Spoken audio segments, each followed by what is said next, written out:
usapan kung paanong yung mga taga-Israel po is they become disappointed, 'di ba? Na-disappoint sila sa kanilang spiritual leader, 'di ba? Kung saan yung anak nila ni Prophet Samuel and Judge Samuel ng panahon na yon, and they had um, dissatisfied, 'di ba? Hindi na sila satisfied. Amen? Kasi gusto na nila ng bago. Alam niyo, gusto na nila ng bago, different naman, gayahin nila yung mga ibang katabi nila. And they had become distant. Pag malayo na sila sa Diyos, napapalayo na sila sa Panginoon from God. Kasi katulad po ng sabi ko, 'di ba? Judge is appointed from God. At kapag hindi nila ginagalang yung tinalaga ng Panginoon, 'di ba? Ito yung isa sa ugali ng tao na makikita mo na papalayo na sila sa gusto ng Lord. Amen? Kasi sila na po ang may gusto ng hari, hindi po gusto ng Panginoon. Amen?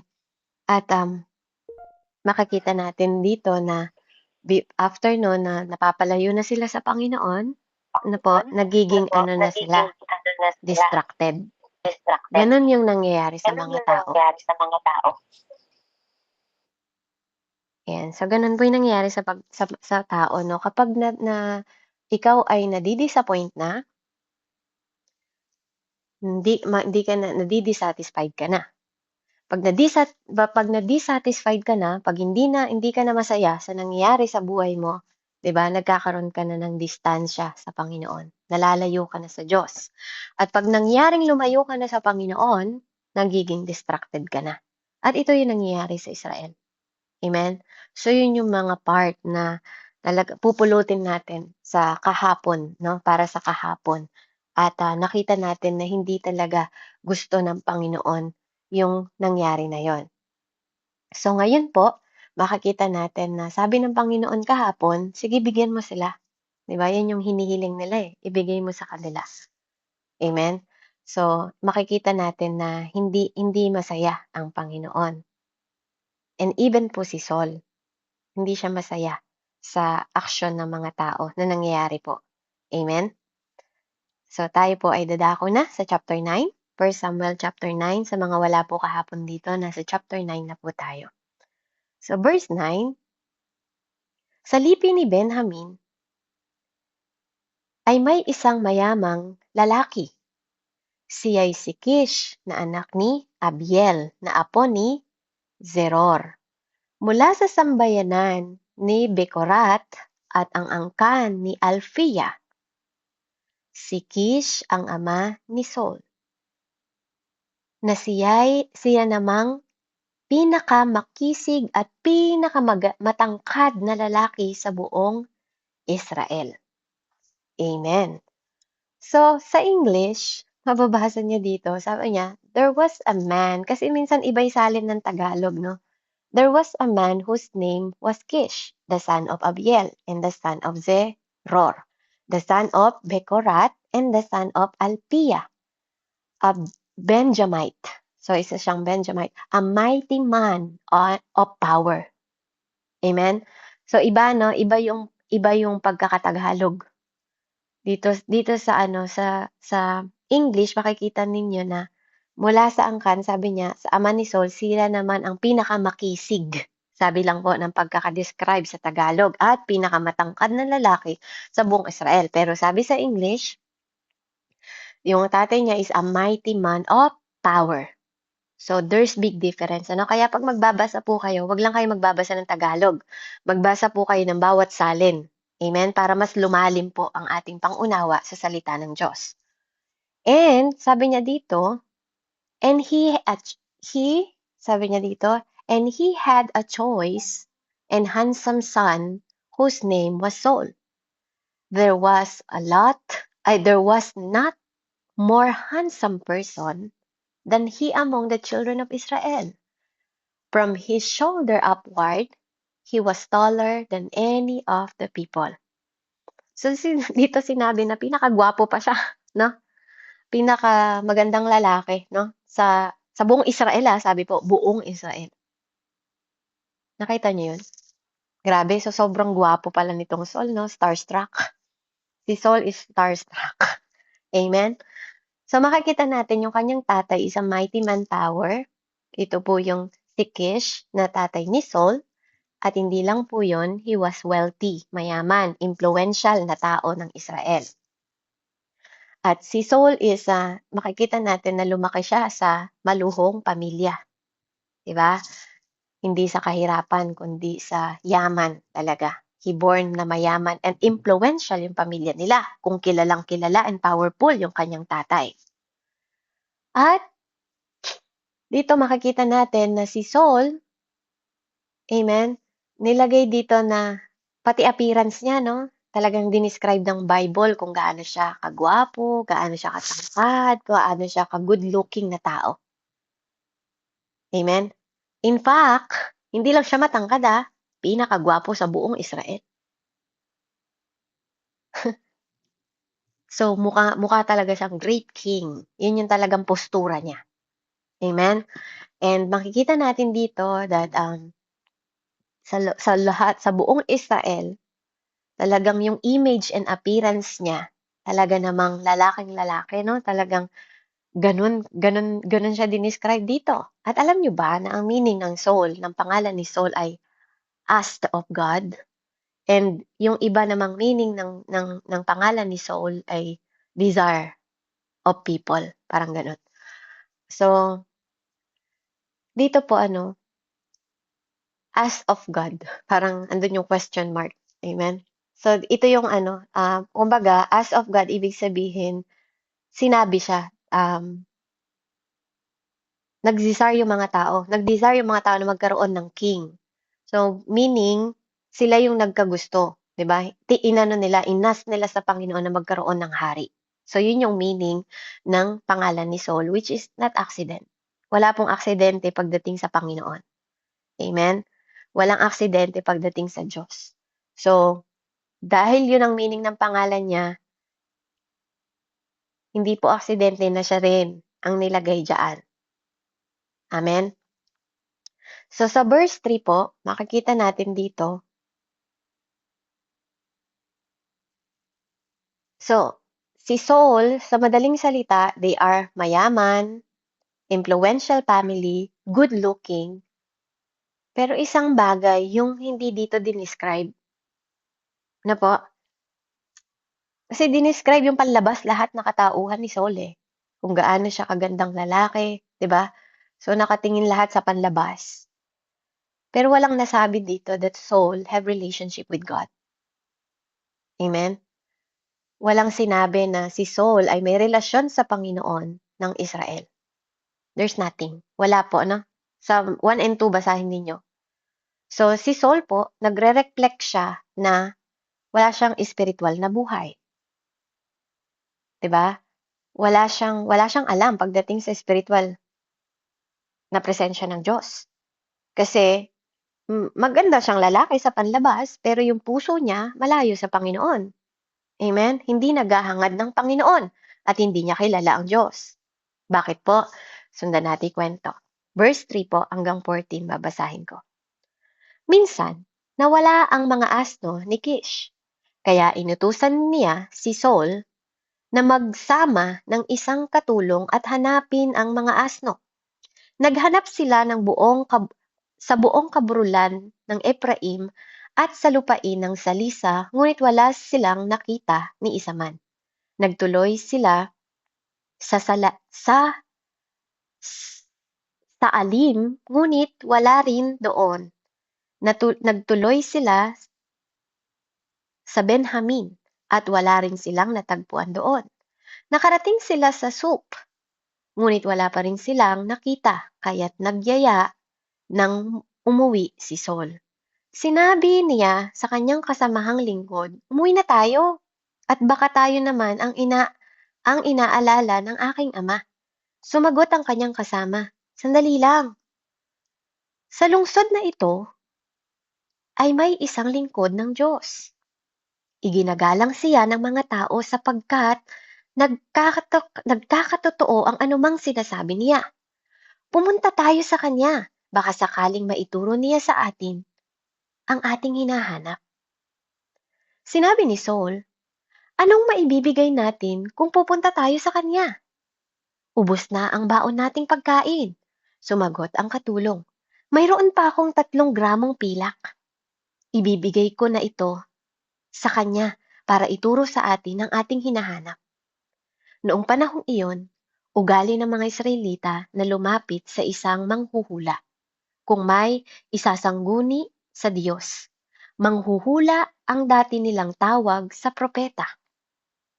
Sinabi ni Saul, sige, tayo na. Pumunta tayo sa sinasabi mong lingkod ng Diyos. At nagpunta nga sila sa lungsod na kinaroroonan ng nabanggit na lingkod ng Diyos. Sa daan, nakasalubong sila ng dalagang sasalok ng tubig. Narito kaya ang manghuhula? Tanong ni Saul sa mga dalaga. Sumagot ang mga dalaga, opo, kararaan lang niya papunta sa altar ng burol sapagkat maghahandog doon ang mga tao. Lumakad na kayo at pagpasok ninyo sa lungsod ay makikita ninyo siya. Magmadali kayo upang maabutan ninyo siya bago makaakyat sa altar para kumain. Hindi kakain ang mga taong naroon hanggat siya ay hindi dumarating sapagkat kailangan munang basbasan ang mga handog pagkabasbas sa kakakain ang mga panauhin. At nagtuloy nga sila sa lungsod. Papasok na sila nang makita ni Samuel na papunta naman sa altar na paghahandugan. Amen.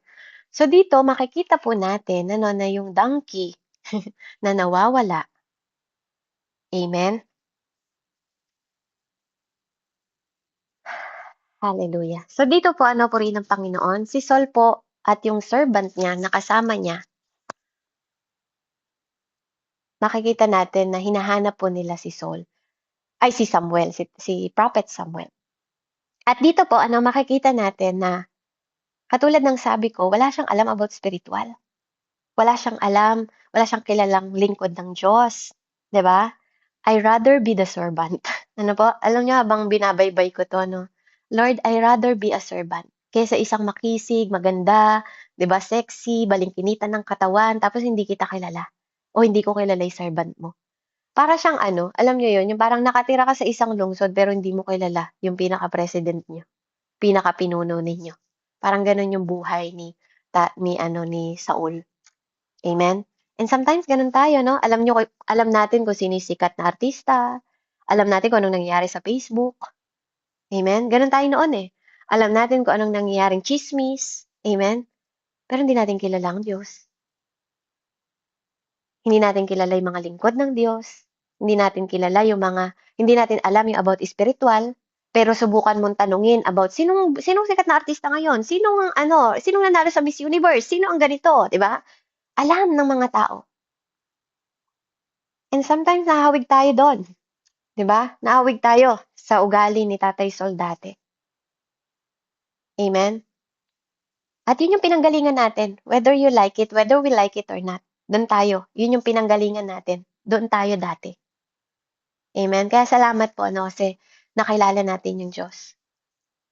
And dito na po, dahil nga ugali nila na magbigay ng pabuya, 'di ba, sa mga tumutulong sa kanila, at dahil hindi kilala ni Saul, 'di ba po, yung lingkod ng Diyos, itong servant na 'to, kilala niya. So itong servant na 'to is a godly servant. Kasi kilala niya si Tatay Samuel, ibig sabihin hindi mo naman aanuhin yung mga balita kung hindi ka interesado. Sino po dito yung nakikibalita ka ta's hindi ka naman interesado sa tao? Hindi, 'di ba? Hindi mo gagawin 'yun. Pero itong tao na 'to, itong servant na 'to, lowly, kumbaga pinakamababang servant lingkod pero kilala'y Diyos. Pero si Saul na makisig, marangya ang buhay, 'di ba, magandang lalaki pero hindi niya kilala yung Diyos. And yun na yata yung pinakanakakatakot, 'di ba, na buhay na hindi na nga niya kinikilala yung Diyos, hindi niya pa kilala yung lingkod ng Diyos. Amen? Kaya tayo po ano, na mga nakakakilala sa Panginoon, huwag kayong magsasawa. Huwag kayong magsasawa na ipakilala ang Diyos. Kasi Kapag di nila narinig ang salita ng Diyos, hindi nila makikilala na may Diyos. Kapag walang nagpahayag ng gospel sa inyo, hindi rin ninyo makikilala yung Diyos na yun. Or should I say, hindi natin kikilalanin yung Diyos na yun pag di tayo nakarinig ng salita na galing sa mga mananampalataya. Amen? Kaya napakahalaga po na tayo ay hindi lang aware sa nangyayari sa mundong ito, hindi lang tayo aware sa katawan natin, hindi lang tayo aware sa Facebook. Dapat aware din tayo sa spiritual life natin. Amen? At dito, yung kanyang lingkod ang nagsabi pa sa kanya, isang servant. At kung sa mapa, 'di ba po? Sa mapa, pag hinanap natin yung lugar na pupuntahan natin, pwede lang tayong mag-search sa cellphone natin. Amen? Pero dito, yung donkey ang naging mapa ni Saul para makita si Tatay Samuel. Like I said, wala pong aksidente sa Diyos. Hindi aksidente na nawala yung donkey. Hindi aksidente na ito yung ginamit ng Panginoon para i-lead siya. Yung nawawalang donkey, 'di ba? Walang idea doon si Saul na ito yung ginagamit ng Diyos. Amen? Mukha lang normal na nawawala yung donkey, pero nililid na pala siya nito papunta kay Saul. And sometimes, your life is annoying. Maybe kayo, 'di ba, nainis na kayo sa nangyari sa buhay ninyo. Maybe, 'di ba, katulad nung iba, hindi umani, hindi maganda yung kinalabasan ng crop, inalagaan namang mabuti, 'di ba? Yung mga anak ninyo, inaalagaan niyo namang mabuti, pero bakit lumalaki sila na walang takot sa Diyos? Amen. Lingkod ka naman ng Panginoon. Amen. So, walang kasalanan, ano? Walang kasalanan yung pagiging lingkod ni Saul. Tapos yung mga anak niya naging ganon. Amen. That's not accident. Hindi accident lahat 'yon. Kasi ito na yung alam niyo 'yon, yung actually, pag ninamnam niyo yung salita ng Diyos, from Genesis 49, sinabi naman ng Lord, may desire naman ang Lord na magbigay ng king sa kanila. But the timing kasi. Kaya nasasabi ko na hindi ito kalooban ng Panginoon kasi yung timing mali. Hindi to timing ng God. Kasi timing ng Panginoon na italaga si Tatay David na maging hari eh. And mababasa ninyo sa 49 ng Genesis 49 na magtatalaga siya ng king pero galing sa Judah. Amen. Manggagaling po sa lahi nila. Manggagaling sa ng Panginoon. Amen. Hindi si Saul. Amen. Kaya dito po kung babaybayin natin pero ganun pa man, hindi natin maikakaila that God is in control. Hindi natin makakaila na God is in control sa buhay natin. So, ano man ang bagay na nangyari sa buhay ninyo, minsan naiinis ka na kasi may hindi ka makitang bagay, 'di ba? Pero minsan inaadya na mangyari 'yun ng Panginoon kasi may aksidente pa lang mangyayari. Parang yung nangyari sa kapatid ko, nawala yung kapares ng tsinelas niya. Kung kailan pa naman madali siya ng madali, paalis na siya, yun pala yung sasakyan niya is na aksidente. Amen? Sometimes it looks normal sa atin. And naiinis na tayo sa sitwasyon na nangyayari. Pero, 'di ba, it is the way pa rin ng Panginoon na wala tayong idea na mukha lang normal yung circumstances ng buhay natin pero nililid na pala tayo ng Panginoon. Iniingatan na pala tayo ng Panginoon. Kaya nga dapat pag tinatanong tayo kung ano yung mga bagay na pinasasalamatan natin, dapat nagpapasalamat din tayo sa mga bagay na hindi natin nakita na iningatan tayo ng Diyos. Amen? There are two mistakes na nagagawa ng mga tao regarding sa God guidance. 'Di ba? Minsan, si Lord, God guidance niya yung mga nangyaring circumstances. Pero yung another mistake naman, 'di ba, ng buhay natin is sometimes nagdidesisyon tayo. Tumataliwas tayo sa gusto ng Diyos. Amen? Na parang akala natin, mali itong nangyari sa buhay ko. parang may bigat akong nararamdaman, hindi maganda itong nangyayari na 'to, 'di ba? Tapos tataliwas ka na. Hindi lahat ng payapa, 'di ba? Hindi lahat ng payapang pakiramdam is galing sa Diyos. Amen? Hindi lahat ng feeling mo is, "Ay, may kapayapaan kasi ako nung nagdesisyon ako na ito, eh." Hindi po. Kasi, 'di ba, yung nangyari kay Jesus Christ, alam niyo po 'no, hindi yun masarap. Hindi yun nakakaano kasi umiyak nga siya, eh, 'di ba, "Lord, kung puwede lang tanggalin mo Ama yung kopa na 'to, pero let your will be done." Mukha bang may payapa dun sa ginagawa niya, 'di ba? Some circumstances ng buhay natin, hindi lang yung meron tayong pakiramdam na payapa is okay. Amen? Some circumstances kaya kayo nagdadaan sa ganyang sitwasyon kasi hinuhubog tayo ng Diyos. Kaya minsan, nangyayari sa atin yung mga bagay na hindi naman natin gusto, hindi naman natin akalain na mangyayari yun, kasi sometimes God is disciplining us. Na minsan, 'di ba, katulad nun, yung mga circumstances na God guides us sa circumstances na nangyari sa buhay natin. And sometimes, yung second naman, yung mistake na ini-ignore natin. Pero kumikilos na yung Panginoon sa buhay natin, sa sitwasyon na yun. Ulitin ko po.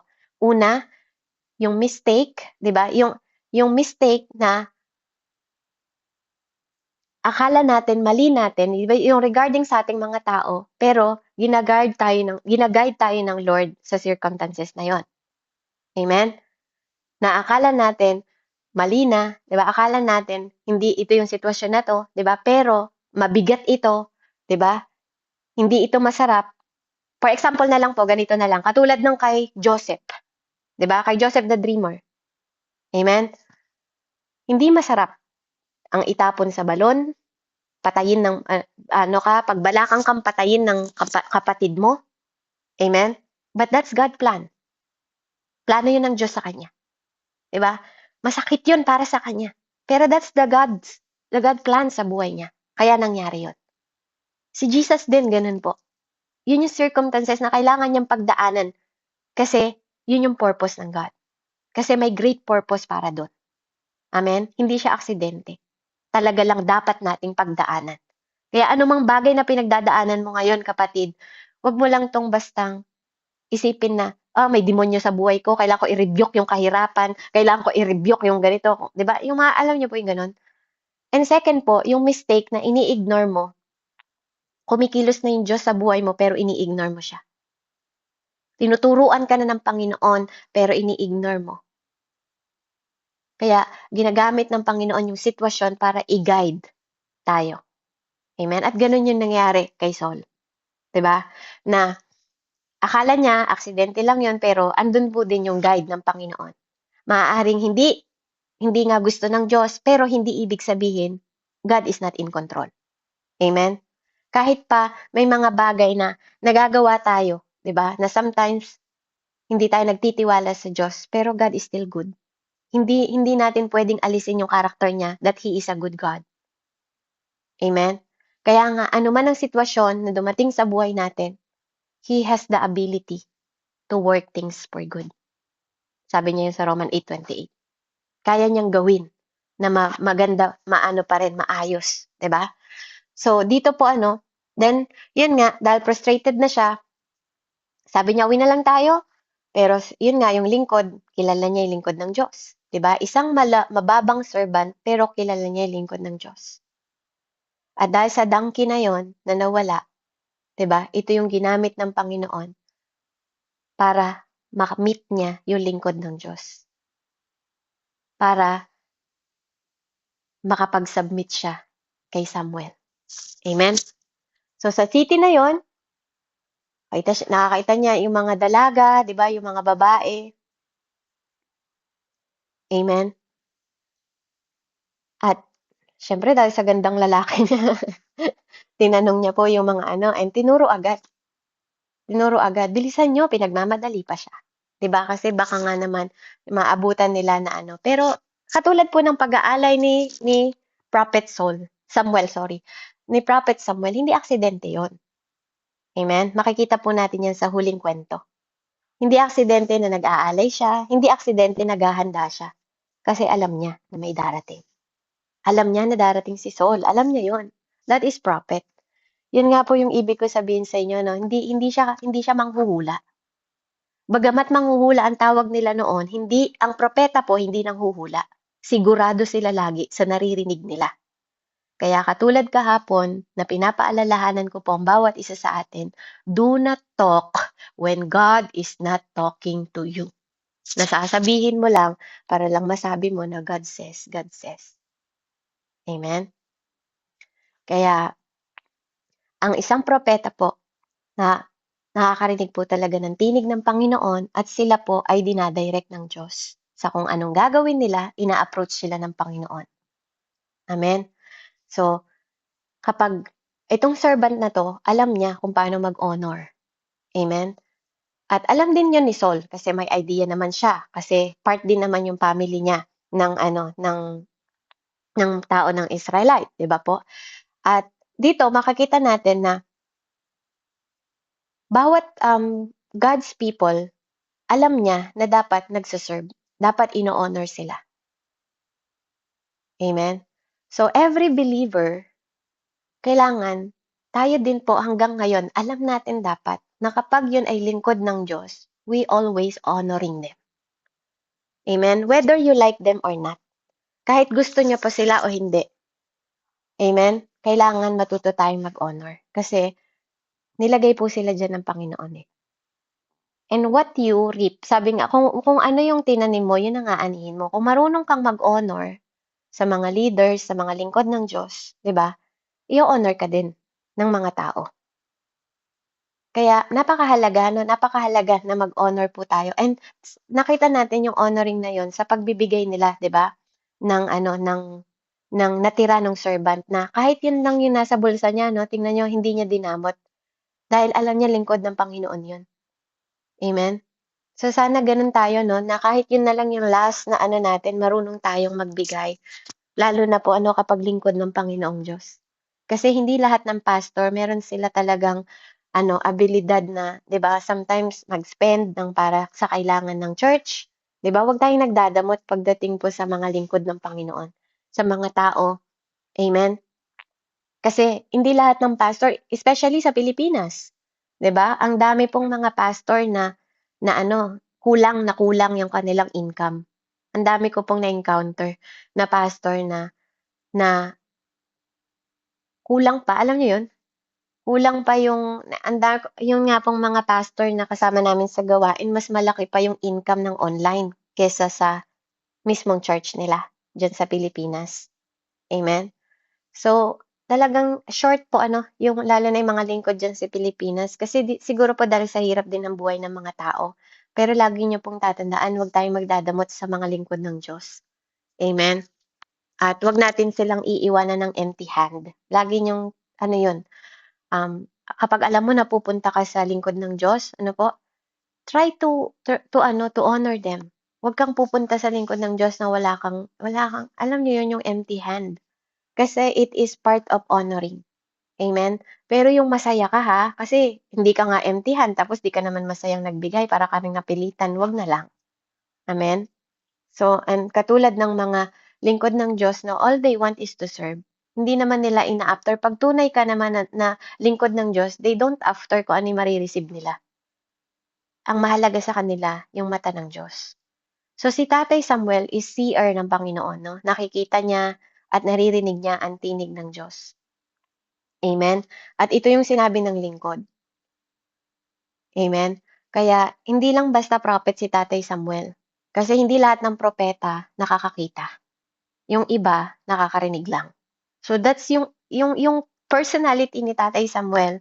He is not just a listener ng voice of God, he also a seer. At hindi lahat ng prophet po merong spiritual gift na ganito. So he is a seer. Amen?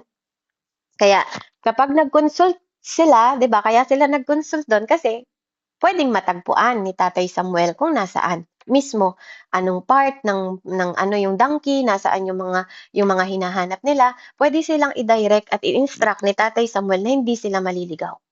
Kasi CR siya. At hindi lang tinig ng Diyos kundi nakikita niya kung saang part nila hahanapin yung nawawalang mga donkey. Amen? Kaya bilisan niyo, sabi ng mga tao. Kasi, do'n nga na dahil nga meron silang tradisyon talaga na kapag dumating na si Tatay Sol do'n sa pinanggalingan niya, magsisimula na sila sa gagawin nilang espirituwal na paghahain. Amen? At paghahandog sa Panginoon. So sa 15 and 17 makikita natin dito,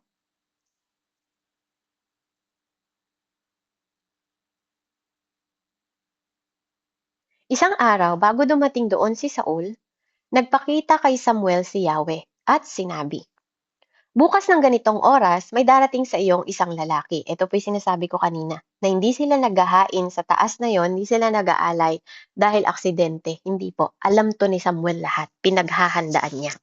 Amen? Dahil naririnig niya ang tinig ng Diyos. Bukas ng ganitong oras may darating sa iyo na lalaking taga Benjamin.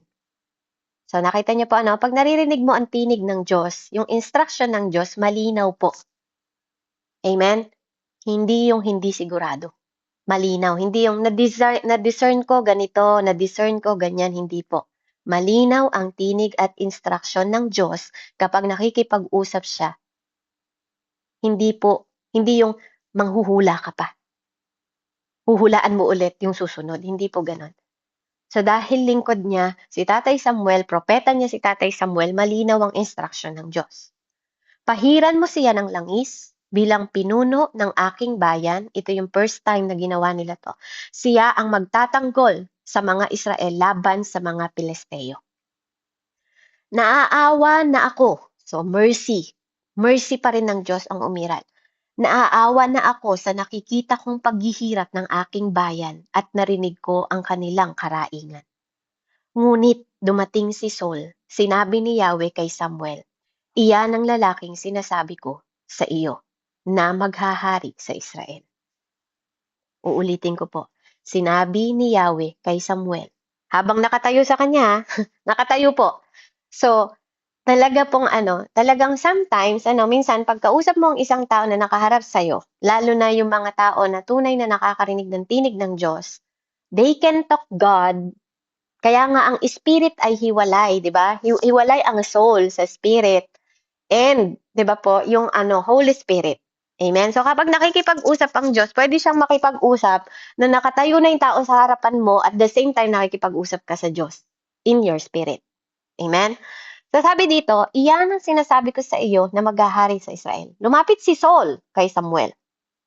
So meaning nakaharap, 'di ba? Magkaharap sila habang kinakausap siya ni Yahweh. Magkaharap sila. Saan po ba nakatira ang manghuhula?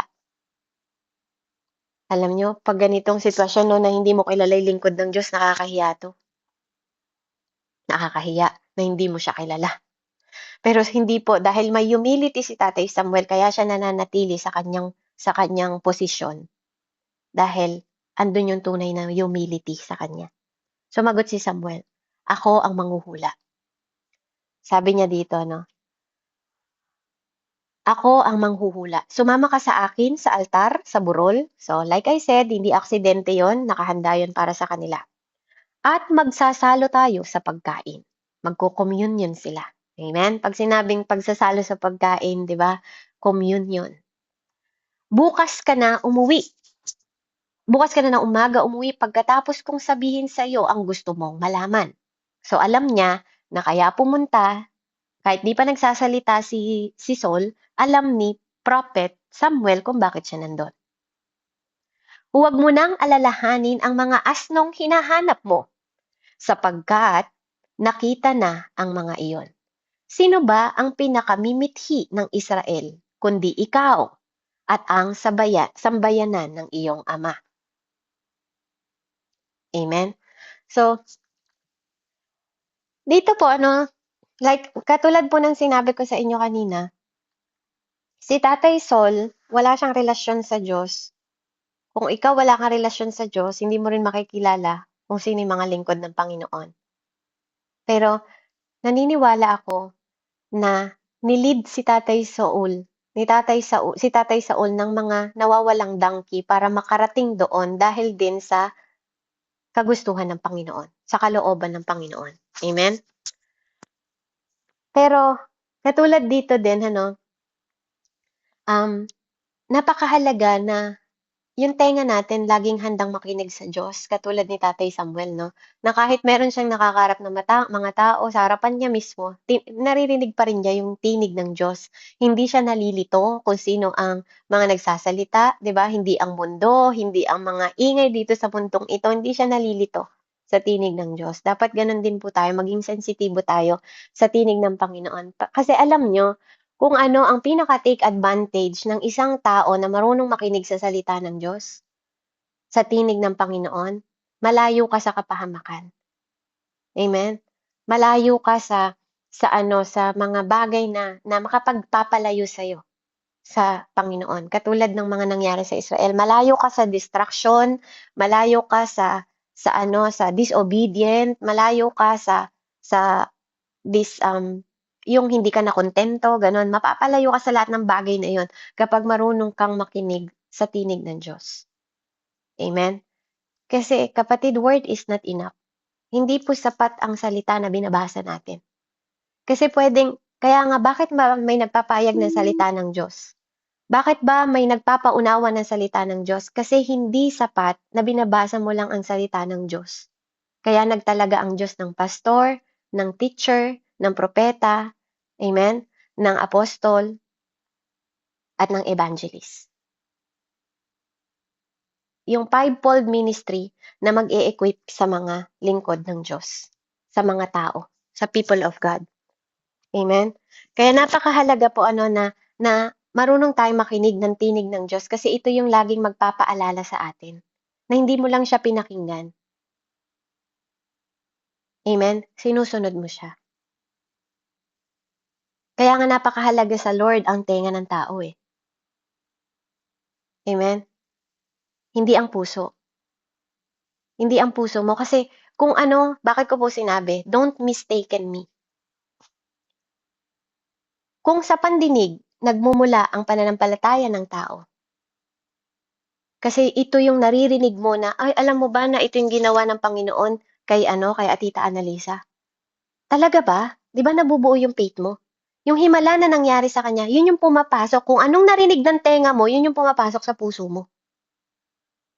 Kaya kung halimbawa hindi maayos yung puso mo na lumapit sa Panginoon, hayaan mong ayusin ng Diyos yung puso mo na lumalapit sa Kanya. Katulad nito ni Tatay Sol. Hindi maayos ang puso niya sa Diyos. Amen? Pero pinahintulutan siyang lumapit ng Diyos sa Kanya. Kasi ang Diyos ang nag-aayos ng puso. Ang Diyos ang nagpapalit ng puso. Depende sa naririnig ng tenga mo. Kaya dalawang tenga eh. Kapag ang Diyos ang narinig mo, mag-humble ka. Pag narinig mo yung sinasabi ng tao, hahambog ka. Kasi compassion is different sa compromise. Amen? Magkaiba yun. Kaya dalawang tenga eh. Na po, makinig tayong mabuti. Hindi dahil naririnig mo tong mensahe na to, pag hindi mo to pinapasok sa pinaka-inner man mo, sa soul mo. Amen? Kaya kapag yung mga ibang mananampalataya, nadidistract sila kasi kapag pinahirap na sila ng Diyos, hindi na nila alam yung gagawin nila. Distracted na sila. Pakiramdam nila wala ng Diyos. Amen?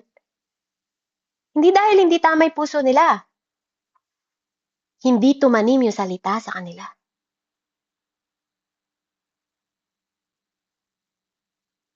Kasi mababago lang ang puso mo pag totoo mong pinakinggan yung salita ng Diyos.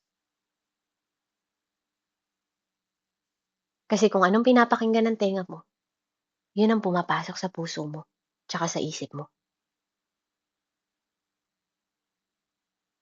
Bakit ko nasabi?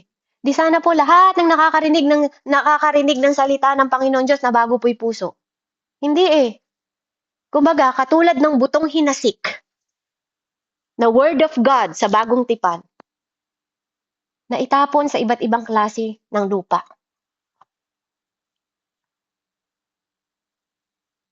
Saan ka nakakita? Di ba po? Magsasaka si Ate Babylin, magtatanim ka ba sa daan?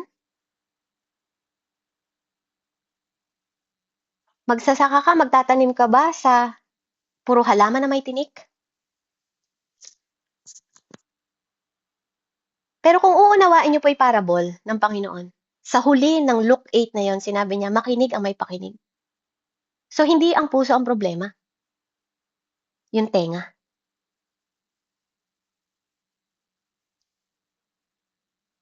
Kasi kahit nasan kang sitwasyon ng buhay mo, kapag kilala mo ang salita ng Diyos, alam mo kung saan ka tatayo. Alam mo, kahit ipunta ka sa daan na puro bato ng buhay mo, susulong ka pa rin. Bakit? Kasi na-absorb mo yung Word of God. Pinakinggan mo kasi siya ng mabuti at tama. Kahit padaling ka sa dawagan, si Lord pa rin ang pakikinggan mo. Kasi yun yung word na narinig mo. Tumitigas lang ang puso ng isang tao kapag mali ang pandinig. Hindi ba nakakarinig yung mga Israel na to kung bakit tumigas ang kanilang mga puso at naghanap sila ng bagong king?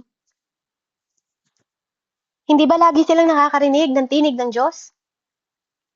Hindi ba lagi silang pinagtatanggol ng Panginoon? Pero hindi lahat ng nakarinig sumusunod. Kasi hindi nila totoong pinakinggan. Hearing and listening is two different things. Pwedeng nakakarinig ka lang ng tugtog sa kapitbahay mo, pero hindi mo totoong pinapakinggan. Pwedeng nandito ka lang din sa gawaing ito, pero kaya hindi mo absorb yung salita ng Diyos kasi hindi mo naman totoong pinapakinggan. Pwedeng nasa loob tayo ng church, pero hindi tayo totoong nakikinig. Kasi kahit kung totoo tayong nakikinig, kahit anong sitwasyon ng buhay natin, hindi mababago yung relasyon natin sa Diyos.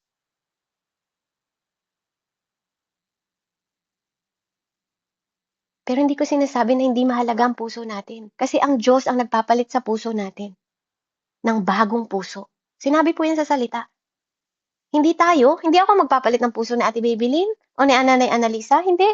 Ang Diyos ang magpapalit sa puso ng tao. Kaya nga sabi niya dun sa Luke 8 na yun, makinig ang may pakinig. Kasi mahalaga ang tenga na papasok sa puso mo kasi yung salita ng Diyos ang magpapalambot sa puso ng tao.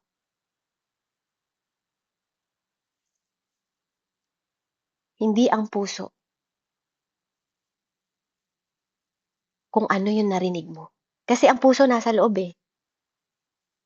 Kung ano yung narinig mo, yun yung ilalabas ng compassion ng puso mo. Kung totoong pahahambulin ka ng salita ng Diyos o payayabangin ka ng pride. Amen? At dito, di ba po, makita niya na bago ko sabihin sa'yo, samahan mo muna ako.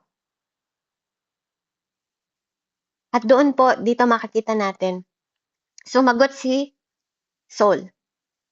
Asan ako na? 19, ulitin ko po yung 19. Sumagot si Samuel, ako ang manghuhula.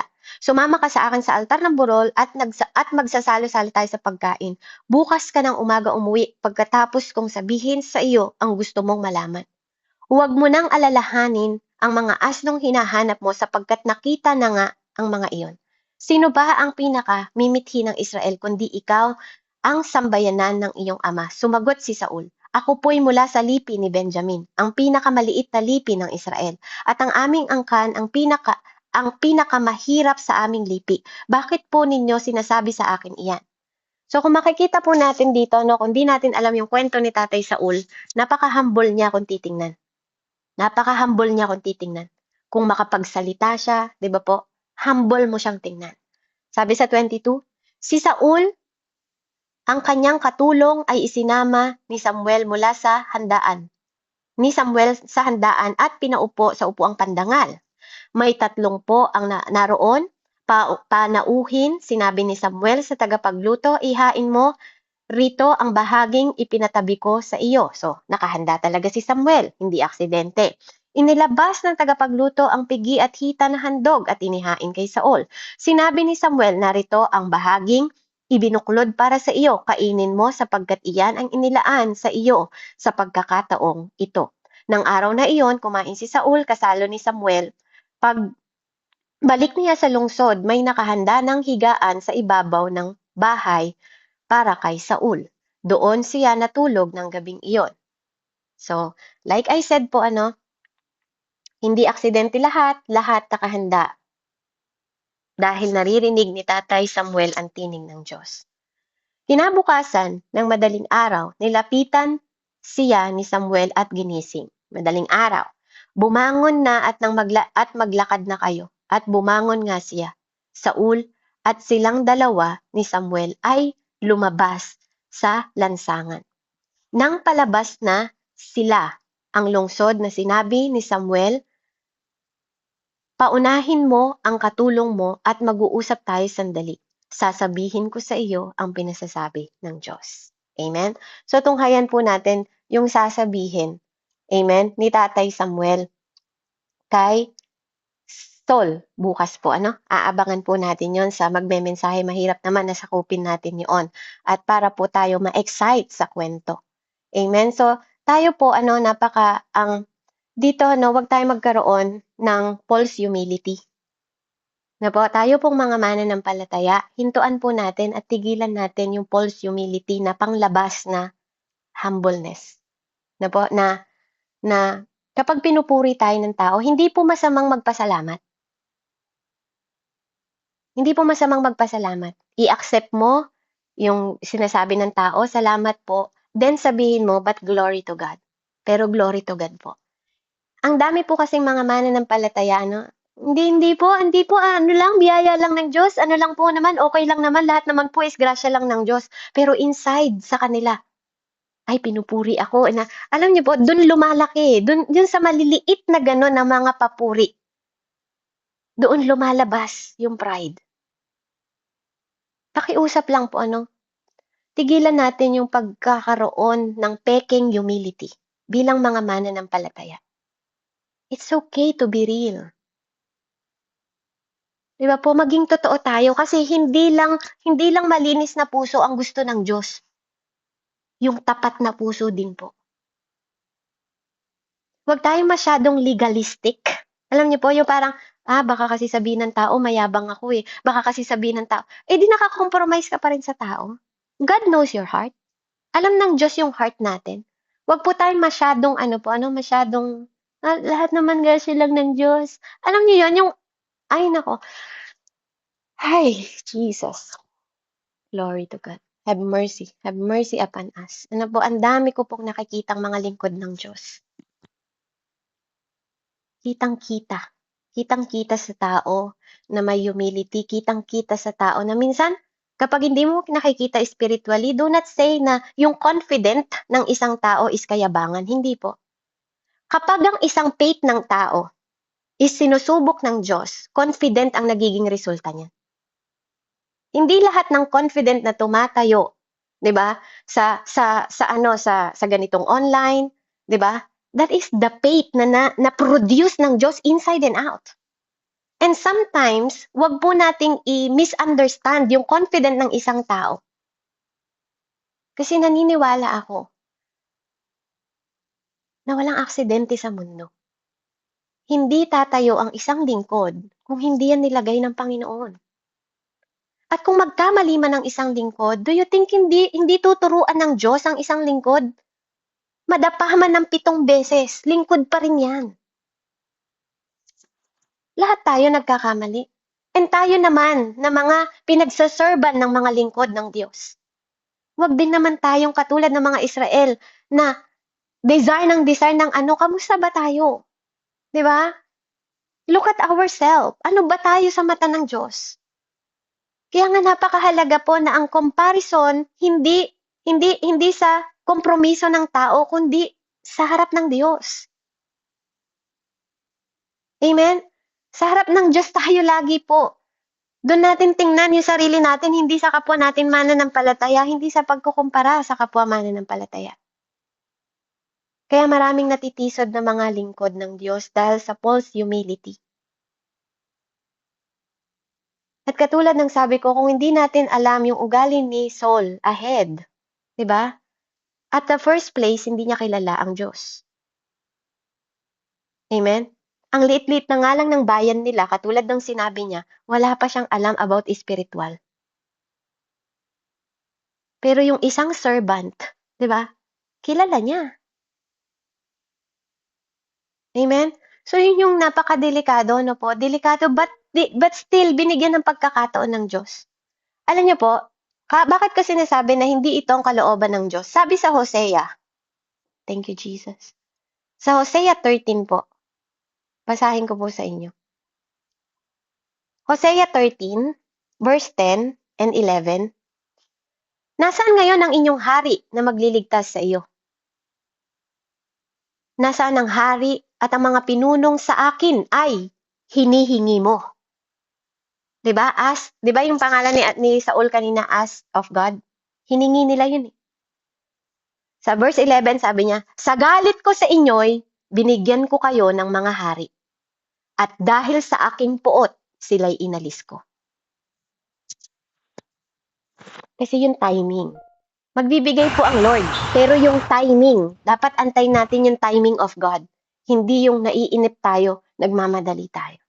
Kasi kung tutuusin, that time, nakaupo pa po si Tatay Samuel. Buhay pa si Tatay Samuel para palitan. 'Di ba? Buhay pa siya. Pero dahil sa kagustuhan ng mga tao. Amen? So makikita natin dito na hindi talaga gusto at pinantulot ng Panginoon, but still God is in control. Amen? So purihin po ang Panginoon. Abangan na lang po natin bukas. Mahirap pong sakupin yung mga ano, kaya naman tayo nag-chapter by chapter. Amen?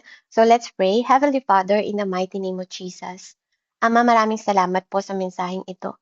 Patuloy mo kaming ingatan, baguhin, Panginoon, maitanim sa mga puso namin at lahat ng narinig namin sa araw na to. Na Panginoon, na hindi lang kami tingnang maganda panlabas, kundi Lord, mas mainam na makita kami at nakakakilala kami sa Panginoon kaysa maganda at makisig lang, magandang lalaki lang, pumaganda lang ang postura pero walang pagkakakilanlan sa'yo. Lord, we are longing, Panginoon, na makilala ka. Kung bakit namin binabaybay ang Lumang Testament, Panginoon. Lord, para i-draw mo kami palapit ng palapit sa'yo at ilapit namin sarili namin na lumapit sa'yo, na magpabago sa'yo, Panginoon. Na hindi kami nagko-compromise sa tao, kundi nagkakaroon kami habang pinapakinggan namin salita mo, Panginoon, nababago yung puso namin at nagkakaroon kami ng companion at compassion, Panginoon, sa lahat ng mga lingkod, sa lahat ng mga tao, Panginoon, sa paligid namin. Kaya Ama, salamat po sa bawat kwentong ito na hindi mapa ang nagli-lead ng panahon na yon, hindi Google Map, Panginoon. But Lord, you're still amazing God na ginagamit mo yung mga hayop to lead your people. To lead people na hindi naging aksidente ang lahat ng ito. But still pinapatunayan mo that even ang mga hayop, ginagamit mo to control. Dahil you are God, Panginoon, na nagkokontrol ng lahat ng sitwasyon, lahat ng bagay sa mundo. Kaya sino mang mga kapatid ko na nasa sitwasyon, Panginoon, na mahirap, sitwasyon na okay, sitwasyon na nagkakasakit, Lord, give them the power, Panginoon, to listen to your word. Ama, give them the power, Panginoon, na maging malakas sa mga pagsubok na to, maging mas matatag at maging confident sa pagkakakilala sa iyo, sa pananampalataya, Panginoon, na patuloy mong idagdag sa buhay namin upang maging bold kami at hindi arrogante. Maging bold kami sa pagkakakilala namin sa iyo, hindi agresibo, Father God. Kundi Lord, yung may pangunawa, Panginoon, upang hindi kami mapahamak. Yung knowledge na may katambal na wisdom and pangunawa, Panginoon. Ang pagkaloob mo sa bawat isa sa amin, Panginoon, upang mas higit ka naming makilala sa bawat araw at sa bawat oras ng buhay namin, Ama. Na huwag kaming nagmamadali, O Diyos, sa bawat sitwasyon, kundi irespeto namin ang bawat sitwasyon, Panginoon, at kalagayan na kung saan mo kami nilagay, dahil hindi ka pwedeng magkamaling Diyos, Panginoon. Sa bawat proseso mo, matuto kaming irespeto yung proseso mo sa buhay namin, Ama. Salamat po, O Diyos, sa pagtuturo mo. Salamat sa pagtutuwid mo. Salamat sa pagdidisiplina mo. Salamat, Panginoon, sa pagre-rebuke mo sa amin, O God, in Jesus' name. Purihin ka dakilang Ama, sa pangalan ni Jesus, sa ngalan ng Diyos, Ama, Anak, at Espiritu Santo. Amen and Amen. Ayan, all glory to God po. Marami pong salamat sa Panginoon. At ngayon po, dadako tayo sa ating mga insight. Anyone po na gusto pong mag-share? Baka may mga na-miss pa, baka may gusto pa kayong idagdag, bukas po iba na po ang mensahe. Anyone po? Mag-unmute lang po tayo.